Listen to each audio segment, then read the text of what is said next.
Luego que el Aeropuerto Internacional de la Ciudad de México informara que debido a la reparación de un bache en una pista, la cual tuvo que ser cerrada y algunos usuarios reportaron el desvío de aviones, aunado a ello, se diera a conocer retrasos de vuelos y múltiples problemas. Esta semana en Con los de Casa, José Valdés, vocero de la Asociación Sindical de Pilotos Aviadores, ASPA, opinó sobre el presente de la terminal aérea capitalina y de cómo despidieron a la piloto que grabó el video del incidente entre aviones de Volaris. En una nueva emisión, los colaboradores de esta casa editorial, Maite Azuela y Juan Pablo Becerra Acosta, moderados por el director general editorial de El Universal, David Aponte, conversaron sobre el tema ¿qué pasa con el aeropuerto de la Ciudad de México? José, de entrada, ¿qué observas que está pasando en el Aeropuerto Internacional de la Ciudad de México? Buenas noches a todos, qué gusto de verdad de saludarlos, estar con todos ustedes, a la gente que nos está viendo, buenas noches. Y creemos que, pues sí es una cuestión del Aeropuerto Internacional de la Ciudad de México, pero creemos que, como bien decías al principio, es un tema de la aviación en general, de una falta de una política aeronáutica en este país, que no volteamos a ver a la industria aérea. Y por supuesto, uno de los reflejos más importantes es el aeropuerto central de la República, el más importante, el que nos da la conectividad de la República con el mundo, es el de la Ciudad de México, donde hemos estado viendo una serie de acontecimientos que primero van ligados al tema de la saturación inherente. Es un aeropuerto que ya, como lo sabemos, no tiene para dónde crecer. Tenemos 25 años desde ASPA diciendo no tiene este aeropuerto para dónde crecer. Ya llegó al tope de 61 operaciones por hora. Y si a esto le sumamos problemas de mantenimiento que conllevan a que se cierre, por ejemplo, una pista como el domingo pasado, pues empezamos a tener un poco más de complejidad de las de por sí ya complejas operaciones en este aeropuerto. Recordar que la categoría se redujo hace un año y no ha ocurrido gran cosa. Lo que se ha ocurrido es un cambio de director del aeropuerto, que es un marino ahora.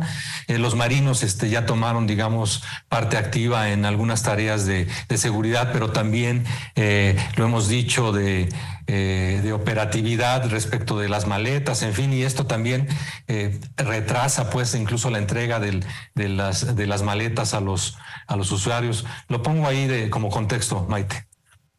Me gusta que te refieras a esto, David, porque creo que muchos de nosotros vimos algunos videos y teniendo aquí a Jorge Suárez presente, unos videos que nos hacen pensar en una evidencia de posible boicot, ¿no? Hay varias personas que alcanzan a asomarse a donde tienen que estar transitando las maletas y se ve como personal de la Guardia Nacional, en ese caso, por los dos videos que yo vi, lo que hace es bajar las maletas, detenerlas un momento y subirlas para retrasar y un poco desesperar a la gente. Probablemente estos videos no necesariamente reflejen la realidad, pero nos sirven para contextualizar la pregunta, porque yo tengo recuerdos desde 2 sexenios previos del caos que ya representaba para la ciudadanía el aeropuerto de la Ciudad de México. Y mi pregunta sí quiere ser muy directa para saber si con tu experiencia no es que estamos ahora con los ojos más puestos y quizá la lupa con mayor aumento en lo que está sucediendo en el aeropuerto, porque tenemos el referente del nuevo aeropuerto Felipe Ángeles y pues se hace mucho ahora sí que circula mucho esta idea de que el gobierno pretende boicotear al aeropuerto de la Ciudad de México para que utilicemos los ciudadanos el Felipe Ángeles. A mí me da la impresión de que el aeropuerto ya estaba en una crisis profunda y que independientemente de este surgimiento de un nuevo aeropuerto y de esta opción que sí se ha vuelto un poco una obsesión del gobierno, el problema correría hacia la misma ruta. ¿Cuál es tu percepción?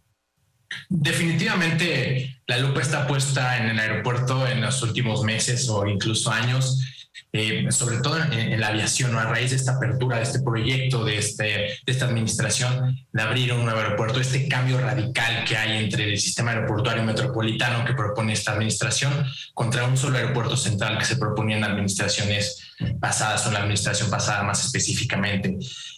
Nosotros lo que estamos viendo y que tenemos que aprovechar también es que se está volteando a ver al sector aéreo, que está mal, que está muy mal, como bien lo decíamos. Estamos degradados a categoriados desde el año pasado, desde mayo del 2021. Esto quiere decir que la autoridad mexicana no ha probado ante la autoridad de Estados Unidos que cuenta con los mecanismos de supervisión a su propia aviación en tema de leyes, en tema gubernamental, en tema reglamentario, no en tema de líneas aéreas. Es importante aclararlo. Y todo esto ha hecho que se voltee a ver al sector aéreo. Nosotros, como pilotos, lo que estamos haciendo es aprovecharlo porque queremos ser parte de la solución. Nos hemos sentado ya con el gobierno para platicar qué está pasando con la aviación, específicamente también con el aeropuerto, pero como bien comentas, Maite, no es un problema que surge ayer y nosotros tampoco vemos mucho sentido en esto que ha circulado, que se hace para que funcione otro aeropuerto, el aeropuerto Felipe Ángeles específicamente, porque hoy en día, y hoy por hoy, la realidad es que el aeropuerto Felipe Ángeles no tiene la capacidad de sustituir al aeropuerto de la Ciudad de México. Tiene 14 puertas, que podrían ampliarse hasta 28, pero aún así son muy pocas. Entonces, en realidad, pensar que hoy podríamos cambiar todo un aeropuerto y de quedarnos sin la conectividad que brinda pues no le vemos mucho sentido, ni siquiera le encontraríamos una lógica aplicable a esto que se escucha realmente. Lo que sí vemos es que se está impulsando el crecimiento del aeropuerto Felipe Ángeles, también el de Toluca, y esto al final de cuentas también podría ser un beneficio para el usuario, porque ya vemos competencia de líneas aéreas, pero también vemos competencia entre aeropuertos. Vemos que cada vez los aeropuertos quieren ser más atractivos para que las líneas aéreas quieran volar desde ellos, y esto se va a repercutir en el costo del boleto. Pero hoy en día, pensar que el aeropuerto de la Ciudad de México va a dejar de existir en el corto plazo es muy complicado. De verdad es que no. En los próximos años tendremos aeropuerto porque no hay quien nos sustituya. Estamos hablando de saturación del Aeropuerto Internacional de la Ciudad de México. Pero ¿de qué tipo de saturación estamos hablando, capitán? Porque hace semanas vimos imágenes pavorosas, o por lo menos que parecían alarmantes. Entonces, aquí se mezcla esto, o lo mezclo yo, no sé si indebidamente, usted me dirá. La modificación del espacio aéreo también complicó más las cosas y provoca buena parte de esta saturación, o esta saturación es exclusivamente del aeropuerto solito y no tiene nada más, no tiene relación, digamos, con el espacio aéreo que decidió el actual gobierno modificar. Entonces, ¿de qué tipo de saturación estamos hablando? Sí, estamos hablando de algo muy grave. ¿Y cómo afectó esta modificación del espacio aéreo, capitán? Estamos hablando de una saturación de ambas, del espacio aéreo sobre la Ciudad de México, sobre, técnicamente hablando, el área terminal de la Ciudad de México y del Aeropuerto Internacional de la Ciudad de México. Empiezo con el aeropuerto que, por las características que tiene 2 pistas que no pueden hacer operaciones simultáneas, es decir, prácticamente tenemos una pista y media, y con esa pista y media el aeropuerto hace 490,000 operaciones cada año. Para poner un punto de comparación, si es mucho o poco, el aeropuerto de Atlanta con 5 pistas hace 900,000 operaciones al año. Entonces estamos haciendo maravillas con esa pista y media con la que contamos, y ya es difícil acomodar un avión más en las franjas horarias que ya estamos en el tope 61. Entonces, en el supuesto que también es otro tema. Y mucha gente piensa, ¿no? En Nueva York, en Londres, en París hay 2, 3, 4 aeropuertos. ¿Por qué en Ciudad de México no puede ser así? La realidad es que Ciudad de México tiene una gran complicación, porque estas 61 operaciones que llegan a Ciudad de México de por sí que comprometen el espacio aéreo, pero aún así, para poder acomodar un nuevo aeropuerto en la ecuación, se tuvo que hacer y proponer un rediseño de cómo llegan los aviones, de cómo salen de estas carreteras del aire. Pero ¿qué pasa? Que nos encontramos que con la Ciudad de México, para los que conocemos y vivimos aquí, pues tenemos a un volcán activo, tenemos cerros, tenemos montañas, tenemos pues bastantes restricciones, incluso meteorológicas. Por ejemplo, ahora en época de lluvias, del 100% del espacio aéreo que tenemos, solo podemos utilizar a veces un pequeño porcentaje o la mitad del espacio aéreo, porque hay nubes por las cuales los pilotos y los aviones no pueden atravesar. A ver, capitán, pero nada más para entender, esta saturación, sobre todo del espacio aéreo, y estas imágenes muy alarmantes que estuvimos viendo hace semanas, ¿esto se va a volver cotidiano? O sea, ¿realmente estamos en riesgo de que pase algo grave? Bueno, como usted dijo, el espacio aéreo de Ciudad de México es complicado, ¿no? Por todo lo que usted ya mencionó. Pero ¿estamos en riesgo de que pase alguna desgracia aquí? Más allá de lo normal en esta industria.